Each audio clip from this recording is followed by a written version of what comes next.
Сәлеметсіздер ме? Мен Сәулет мектеп-лицейінің 7-ші сынып оқушысы Елеусін Мұхаммедкәрім. Мен өзімнің жылы жүрек атты қайырымдылық жәрмеңкесі жобасын таныстырғым келеді. Бұл жобаның мақсаты қамқорлыққа, мейірімге мұқтаж адамдардың жүрегін жылытып, өмірді жақсылықпен нұрландыру, оқушылардың бойында адамгершілік құндылықты қалыптастыру, мейірімділік пен қолдау көрсету мәдениетін дамыту.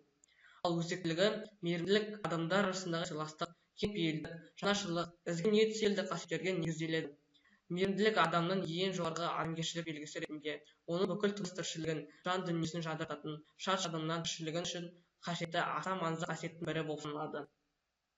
Шынайы мейірімді болу, өзінен гөрі басқаларға қамқор болу, өзгенің мүддесін өз мүддесінен жоғары қою деген сөз. Мейірімді адам әрқашан басқаларға көмекке келіп, әркез жақсылық жасағысы келіп тұрады. Қайырымдылықтың күтілетін нәтижелері: қысқа мерзімді оқушылардың қайырымдылыққа деген қызығушылығы артады. Орта мерзімді қолдау көрсетілген адамдардың өмір сүру сапасы жақсарады. Ұзақ мерзімді оқушылар қоғамға жауапты жанашыр азаматтар ретінде қалыптасады. Шараға дайындық және ұйымдастыру: талқылау, ата-аналармен бірге оқушылар мен қайырымдылық шарасын талқылау. Түсіндіру: қайырымдылық шарасының мақсаты мен міндетін түсіндіру.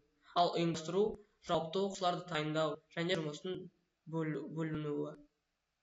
Қарап отырғандай, біз оқушылар чаты мен ата-аналар чатында ол жәрмеңкенің қалай жүргізілетінін талқыладық және сонымен қатар жылы жүрек атты логотипін жасадық. Қаражат жинаудың негізгі бағыттары: бірінші жәрмеңкеде дәмді тағамдар, қолдан түрлі тағамдар жасап мектепке әкеліп саттық. Екінші жәрмеңкеде бірінші жәрмеңкеде түскен ақшаны қайта инвестициялау арқылы жеміс салатын дайындап сату.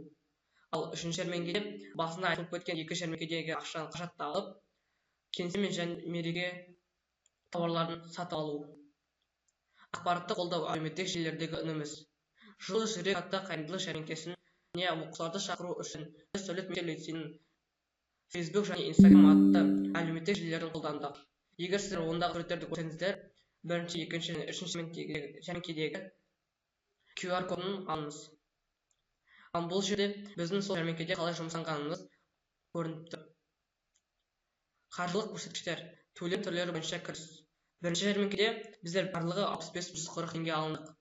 Ал екінші жәрмеңкеде біз барлығы 28.570 теңге алдық. Ал үшінші жәрмеңкеде 9.160 теңге алынды. Және салықтық және есептілік: біздің сыныптан 4 оқушы Бауыржан Олдидар, Сынып Бегат, Құрмантай Аңсар, Альбергенов Олжас осы жәрмеңкенің табысы мен шығынын есептеді. Алушы мекеме: облыстық көру қабілеті бұзылған балаларға арналған мектеп-интернатына оқушылардың шешімімен 67.060 теңге қаржы мектеп-интернат жетекшілеріне аударылды. Сол үшін біз алғыс хатқа марапат алдық. Қорытынды әсері: көру қабілеті бұзылған балаларға ерекше көңіл күй сыйлау және олардың қоғамнан бөлектенуіне ықпал ету. Ата-аналар мен жергілікті тұрғындардың белсенді қатысуы арқылы қайырымдылық мәдениетін арттыру. Мейірімділік, көзбасшылық қабілеттері мен қаржылай сауаттылық негізін қалыптастыру. Қоғамда оң көзқарас қалыптастырып, шараның дәстүрлі түрде жалғасуына үлгі болу. Назарларыңызға